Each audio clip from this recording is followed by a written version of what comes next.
நீங்கள் ஒரு sea food லவரா? அதுலேயும் கனவா மீன்னா ரொம்ப பிடிக்குமா? அப்போது கனவா மீனில் இந்த மாதிரி ஒரு வாட்டி கிரேவி செஞ்சு சாப்பிட்டு பாருங்கள். இதுக்கே நீங்கள் அடிக்ட் ஆகிடுவீங்க.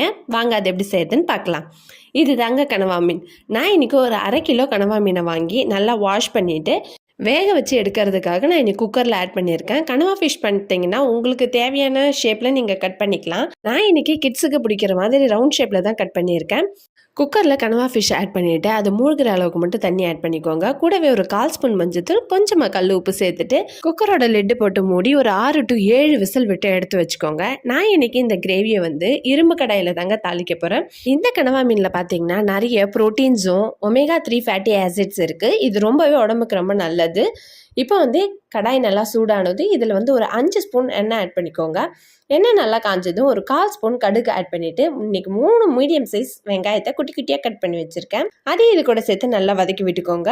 இப்போ வெங்காயம் வதங்கிறதுக்காக கொஞ்சமாக உப்பு ஆட் பண்ணி வச்சுருக்கேன். ஞாபகம் வச்சுக்கோங்க, நம்ம குக்கர்லேயும் கொஞ்சம் உப்பு ஆட் பண்ணியிருக்கோம்.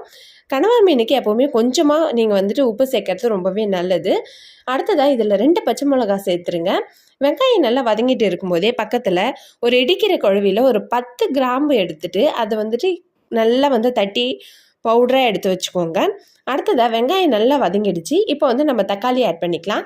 நான் இன்றைக்கி மீடியம் சைஸ் நல்லா பழுத்த தக்காளி குட்டி குட்டியாக கட் பண்ணி வச்சு சேர்த்துருக்கேங்க. இது கூடவே கொஞ்சமாக கருவேப்பிலை ஆட் பண்ணிவிட்டு வெங்காயம் தக்காளி எல்லாத்தையும் நல்லா வதங்க விடுங்க. அடுத்ததாக இதில் ஒரு 1/4 ஸ்பூன் இஞ்சி பூண்டு பேஸ்ட்டு சேர்த்துக்கோங்க. அடுத்தது நம்ம தட்டி வச்சுருக்கிற கிராம்பையும் இது கூட சேர்த்து நல்லா வதங்க விட்டுருங்க. அதுக்குள்ளே நம்மளுடைய குக்கர் ப்ரெஷர் போயிட்டு நம்மளுடைய ஸ்குவிட் ஃபிஷ் நல்லா பாருங்கள் வெந்து வந்திருக்கு.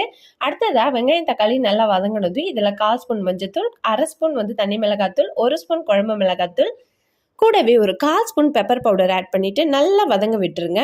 இப்போது மசாலாவுடைய பச்சை ஸ்மெல் எல்லாம் போனதும் நம்ம வேக வச்சுருக்கிற நம்ம கனவா மீனை இது கூட சேர்த்துருங்க. அவ்வளோதான். இந்த தண்ணியெல்லாம் வற்றி நல்லா இந்த அளவுக்கு கிரேவியாக வர வரைக்கும் நல்லா ஃப்ரை ஆக விட்டுருங்க. அவ்வளோதான். நம்மளுக்கு கிரேவியாக வேணுன்றதுனால இந்த ஸ்டேஜில் நம்ம ஆஃப் பண்ண போகிறோம்.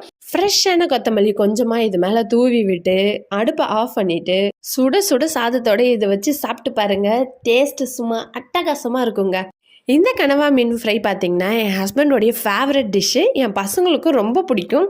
அவங்க மோஸ்ட்லி சப்பாத்திக்கு தான் இதை கேட்பாங்க. ஸோ நான் இன்றைக்கி என் கிட்ஸ்க்காக சப்பாத்திக்கு பண்ணி வச்சுருக்கேன். நீங்கள் ஒரு நான்வெஜ் பிரியர், ஆனால் எப்பவும் சிக்கன், மட்டன், மீன் அப்படி சாப்பிட்டே போர் அடிக்குது, ஏதாவது டிஃப்ரெண்ட்டாக சாப்பிட்ணுன்னு ஆசைப்பட்டீங்கன்னா கண்டிப்பாக இந்த கனவா மீன் அதாவது ஸ்குவிட் ஃபிஷ் கிரேவியை ட்ரை பண்ணி பாருங்கள். இந்த வீடியோ உங்களுக்கு பிடிச்சிருந்துச்சுன்னா மறக்காமல் ஒரு லைக் போட்டுருங்க. உங்கள் ஃப்ரெண்ட்ஸ் அண்ட் ஃபேமிலிக்கு ஷேர் பண்ணிவிடுங்க. நீங்கள் இன்னும் நம்ம சேனலில் சப்ஸ்கிரைப் பண்ணலையா? அப்போ உடனே சப்ஸ்கிரைப் பண்ணிவிடுங்க. நெக்ஸ்ட் ஒரு வீடியோவில் உங்கள் எல்லோரும் மீட் பண்ணுறேன்.